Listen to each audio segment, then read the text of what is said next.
തേവര തേവര പണ്ട് മുതലേ പ്രശസ്തം. തേവരയിലാണ് തേവര കോളേജ്. വളരെയധികം പഴക്കമുള്ള പ്രശസ്തമായ കോളേജ്.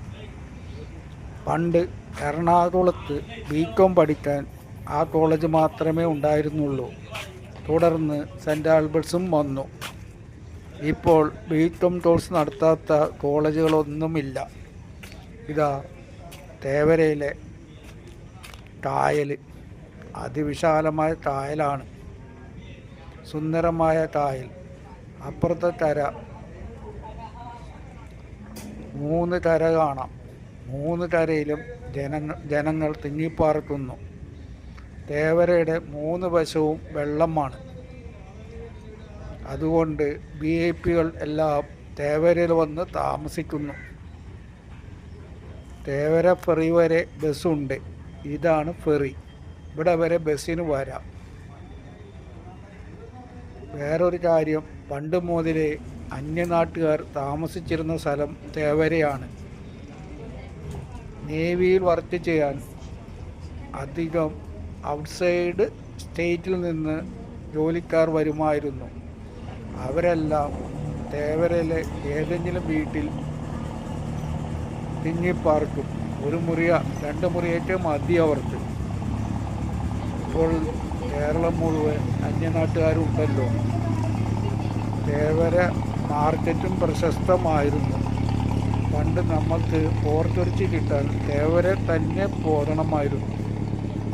ഇന്ന് അങ്കമാലിയായി ആ കാര്യത്തിൽ പ്രശസ്തം. ഇവിടെ കാക്കകൾ, പക്ഷികൾ, എന്തോരം പക്ഷികൾ. ആ വെള്ളത്തിൻ്റെ പോത്തും നോക്കും. എറണാകുളത്ത് താമസിക്കുന്നവർ മാസത്തിലൊരിക്കലെങ്കിലും ഇവിടെ വന്ന് കാറ്റ് കൊള്ളാവുന്നതാണ്. ഞാൻ തേവര മ്യൂസിയം കണ്ട് കഴിഞ്ഞതിന് ശേഷം ആ മ്യൂസിയത്തിൽ നിന്ന് നടന്നു വരികയാണ് ഉണ്ടായത്. തേവരയിൽ എൻ്റെ ഒരു പഴയ ഓർമ്മ. എൻ്റെ നാട്ടുകാരൻ ഇവിടെ ഒരു തയ്യൽ ഷോപ്പ് ഉണ്ടായിരുന്നു. അയാളുടെ തയ്യൽ ഷോപ്പിൽ മെയിനായിട്ട് ഉണ്ടാക്കിയിരുന്നത് നേവിക്കാരുടെ തൊപ്പിയാണ്. അതെ, തൊപ്പി അയാളുടെ കടയിൽ മാത്രമേ കിട്ടുള്ളൂ. അദ്ദേഹം ബോംബെ പോയി പഠിച്ചു വന്നതാണ്. എന്നിട്ട് ഒരു തൊപ്പിക്കട ഇട്ടു. തൊപ്പി തുന്നി കൊടുക്കുക. ആ വെളുത്ത തൊപ്പി കാണാൻ എന്ത് രസമായിരുന്നു.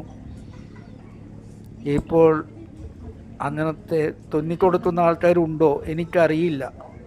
പക്ഷേ ഇപ്പോൾ ഇവിടെ നേവിയിൽ വർക്ക് ചെയ്തിരുന്ന പല പഞ്ചാബികളും ഇവിടെ സ്ഥിരതാമസം മാറ്റി. ഞാൻ സ്ഥിരതാമസം മാറ്റിയ ഒരാളുടെ ഹോട്ടലിൽ കയറിയിരുന്നു പഞ്ചാബി ഫുഡ് കഴിക്കാൻ. അദ്ദേഹവുമായിട്ട് ഞാൻ വളരെയധികം സംസാരിച്ചിരുന്നു. ഇപ്പോൾ അദ്ദേഹത്തിൻ്റെ മക്കളാണ് അത് കൈകാര്യം ചെയ്യുന്നത്. ആ മകനും എൻ്റെ പ്രായം തന്നെ. ഞാൻ ആൽബർട്ട്സ് പഠിക്കുമ്പോൾ അദ്ദേഹം മഹാരാജാസ് കോളേജിലുണ്ടായിരുന്നു, BH. അദ്ദേഹത്തോട് പഞ്ചാബിലെ വിശേഷങ്ങളെല്ലാം ചോദിച്ചറിഞ്ഞു. ഞാൻ ഒരു ദിവസം പോകുന്നുണ്ട് എന്ന് പറഞ്ഞു. സത്യത്തിൽ അയാൾക്കുടെ കടയിൽ അവിടെ ഇരുന്ന് ഭക്ഷണം കഴിക്കാനുള്ള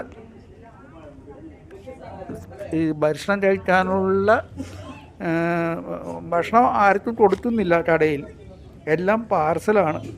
പക്ഷേ ഞാൻ ആവശ്യം പറഞ്ഞപ്പോൾ എനിക്കവിടെ ഇരുത്തി തന്നു. എന്നിട്ട് ഒരു അരമണിക്കൂറോളം സംസാരിച്ചു. ഇപ്പോൾ തേവര വഴി ട്രെയിൻ പോകുന്നില്ല.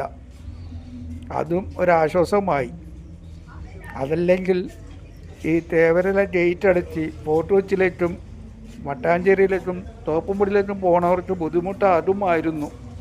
ഇപ്പോൾ ട്രെയിനില്ലാത്തതുകൊണ്ട് ഗേറ്റ് അട ആവശ്യമില്ല. അതുപോലെ പിന്നെ അടുത്ത് തന്നെയാണ് എയർപോർട്ട്. പണ്ടത്തെ എയർപോർട്ട്, നേവിക്കാരുടെ എയർപോർട്ട്. ഇപ്പോൾ നേവിയുടെ ഫ്ലൈറ്റ് മാത്രമേ അവിടെ ഇറങ്ങുന്നുള്ളൂ. തേവര നമ്മളെല്ലാവരും ഒരിക്കൽ പോയി കാണുക. തേവര പറഞ്ഞപ്പോൾ ഒരു കാര്യം കൂടി എൻ്റെ ഓർമ്മയിൽ വരുന്നു. ഞങ്ങൾ ബികോമിന് പഠിക്കുമ്പോൾ എൻ്റെ ക്ലാസ്സിൽ ഒരു ജോസ് ഫ്രാൻസിസ് ഉണ്ടായിരുന്നു. അദ്ദേഹം SBIയിൽ ഓഫീസറായി റിട്ടയർ ചെയ്തു. പഠിക്കുന്ന കാലത്ത് അദ്ദേഹത്തിൻ്റെ ഫാദറിന് തേവരയിൽ ടൈപ്പ് റൈറ്റിംഗ് ഇൻസ്റ്റിറ്റ്യൂട്ട് ഉണ്ടായിരുന്നു. ആ ഇൻസ്റ്റിറ്റ്യൂട്ടിൽ ഞങ്ങൾ വല്ലപ്പോഴും പോയി ഇരിക്കാറുണ്ട്. അതുപോലെ തേവരെ പറ്റി പറയുമ്പോൾ ഞങ്ങൾ പഠിക്കുന്ന കാലത്ത്, അതെ, ബികോമിന് പഠിക്കുന്ന കാലത്ത് തേവര കോളേജ് മിക്സഡായി.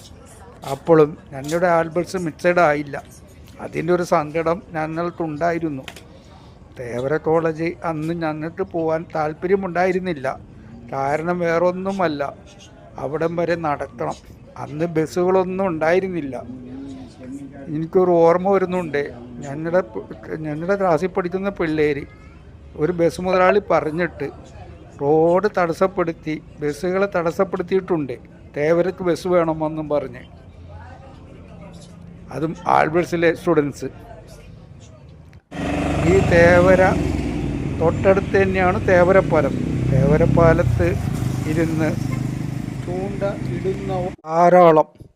അവിടെ 2 പാലമുണ്ട്. റെയിൽവേ, തീവണ്ടി ഓടാത്ത റെയിൽവേ പാലം, ബസ്സുകൾ ഓടിയിരുന്ന പാലം. ആ പാലത്തിലും ഇപ്പോൾ ബസ്സുകൾ ഓടുന്നില്ല.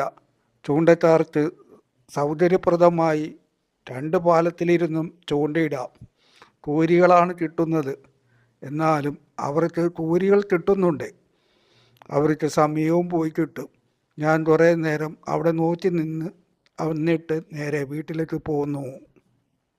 എൻ്റെ ഈ വീഡിയോ കണ്ട എല്ലാവരും എൻ്റെ ചാനൽ സബ്സ്ക്രൈബും ചെയ്യണം, ലൈക്കും ചെയ്യണം, കമൻറ്റും ചെയ്യണം. എൻ്റെ ചാനലിൻ്റെ പേര് ഷെല്ലി MF.